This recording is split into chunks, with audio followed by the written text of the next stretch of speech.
There's no feeling more intense than starting over.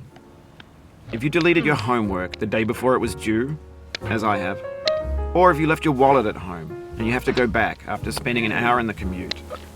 If you won some money at the casino and then put all your winnings on red but it came up black. If you got your best shirt dry cleaned before a wedding and then immediately dropped food on it. If you won an argument with a friend and then later discovered that they just returned to their original view. Starting over is harder than starting up. If you're not ready for that, like if you've already had a bad day, then what you're about to go through might be too much. Feel free to go away and come back. I'll be here. Alright, thanks for coming with me on this trip. I'll understand if you have to take a break at any point. Just find a safe place to stop and quit the game. And don't worry, I'll save your progress, always, even your mistakes. This game is a homage to a free game that came out in 2002, titled Sexy Hiking. The author of that game was Jazuo, a mysterious Czech designer who was known at the time as the father of B games. And B games are rough assemblages of found objects. Designers slap them together very quickly and freely, and they're often too rough and unfriendly to gain much of a following. They're built more for the joy of building them than as polished products. In a certain way, Sexy Hiking is the perfect embodiment of a B game. It's built almost entirely out of found and recycled parts, and it's one of the most unusual and unfriendly games of its time.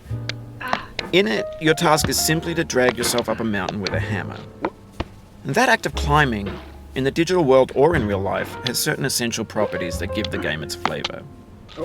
No amount of forward progress is guaranteed. Some cliffs are too sheer or too slippery. And the player is constantly, unremittingly in danger of falling and losing everything. Anyway, when you start Sexy Hiking, you're standing next to this dead tree that blocks the way to the entire rest of the game. It might take you an hour to get over that tree, and a lot of people never got past it. You prod and you poke at it, exploring the limits of your reach and your strength, trying to find a way up and over. And there's a sense of truth in that lack of compromise. Most obstacles in video game worlds are fake. You can be completely confident in your ability to get through them once you have the correct method or the correct equipment or just by spending enough time. In that sense, every pixelated obstacle in Sexy Hiking is real. The obstacles in Sexy Hiking are unyielding, and that makes the game uniquely frustrating. But I'm not sure Jazuo intended to make a frustrating game. The frustration is just essential to the act of climbing, and it's authentic to the process of building a game about climbing. A funny thing happened to me as I was building this mountain. I'd have an idea for a new obstacle, and I'd build it, test it, and it would usually turn out to be unreasonably hard. But I couldn't bring myself to make it easier. It already felt like my inability to get past the new obstacle was my fault as a player rather than as a builder. Imaginary mountains build themselves from our efforts to climb them, and it's our repeated attempts to reach the summit that turns those mountains into something real. When you're building a video game world, you're building with ideas, and that can be like working with quickset cement. You mold your ideas into a certain shape that can be played with, and in the process of playing with them, they begin to harden and set until they're immutable, like rock. And at that point, you can't change the world. Not without breaking it into pieces and starting fresh with new ideas. For years now, people have been predicting that games would soon be made out of prefabricated objects, bought in a store and assembled into a world. And for the most part, that hasn't happened, because the objects in the stores are trash. I don't mean they look bad or that they're badly made, although a lot of them are. I mean they're trash in the way that food becomes trash as soon as you put it in the sink. Things are made to be consumed and used in a certain context, and once the moment is gone, they transform into garbage. In the context of technology, those moments pass by in seconds. Over time, we've poured more and more refuse into this vast digital landfill that we call the internet. It now vastly outnumbers and outweighs the things that are fresh and untainted and unused. When everything around us is cultural trash, trash becomes the new medium, the lingua franca of the digital age. And you can build culture out of trash, but only trash culture. B games, B movies, B music, be philosophy. Maybe this is what digital culture is. A monstrous mountain of trash, the ash heap of creativity's fountain. A landfill with everything we ever thought of in it. Grand, infinite, and unsorted. There's 3D models of breakfast, Gen X's fanfic novels, scan magazines, green screen Shia LaBeouf, banned snuff scenes on LiveLeak. Facebook's got lifelike bots with unbranded adverts and candid shots of Kanye and Taylor Swift mashups, car crash epic failed GIFs, Russian dashcam vids, discussions of McRibs, discarded, forgotten, unrecycled, muddled, rotten, untitled. Everything's fresh for about 6 seconds, until some newer thing beckons, and we hit refresh. And there's years of persevering, disappearing into the pile, out of style, out of sight.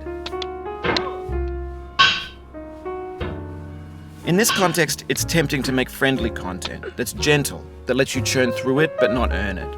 Why make something demanding if it just gets piled up in the landfill, filed in with the bland things? When games were new, they wanted a lot from you. Daunting you, taunting you, resetting and delaying you. Players played stoically. Now everyone's turned off by that. They want to burn through it quickly. A quick fix for the fickle, some tricks for the clicks of the feckless. But that's not you, you're an acrobat. You could swallow a baseball bat.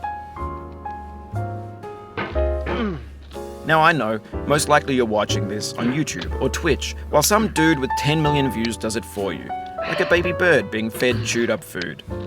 That's culture too. But on the off chance that you're playing this, what I'm saying is, trash is disposable, but maybe it doesn't have to be approachable. What's the feeling like? Are you stressed? I guess you don't hate it if you got this far. Feeling frustrated? It's underrated. An orange is sweet, juicy fruit locked inside a bitter peel. That's not how I feel about a challenge. I only want the bitterness. It's coffee. It's grapefruit. It's licorice. It feels like we're closer now. Composer and climber, designer and user. You could have refused, but you didn't. There was something in you that was hidden, that chose to continue. It means a lot to me that you've come this far, endured this much. Every wisecrack, every insensitivity, every setback you've forgiven me is a kingly gift that you've given me. We have the same taste, you and I. It's not ambition, it's ambition's opposite. An obdurate mission to taste defeat. You'll feel bad if you win, so I put this snake in for you.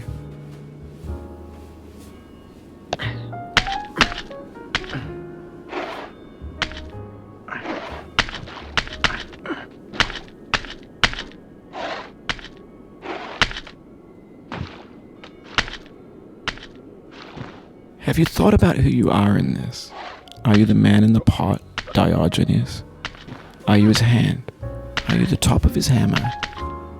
I think not. Where your hand moves, the hammer may not follow, nor the man, nor the man's hand. In this you're his will, his intent, the embodied resolve in his uphill ascent.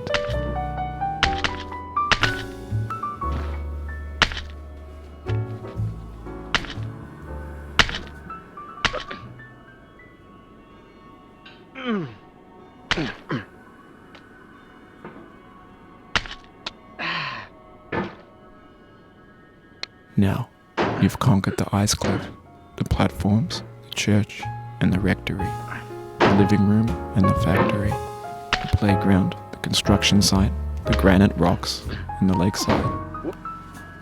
You've learned to hike. There's no way left to go but up, and in a moment I'll shut up. But let me say, I'm glad you came.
dedicate this game to you, the one who came this far.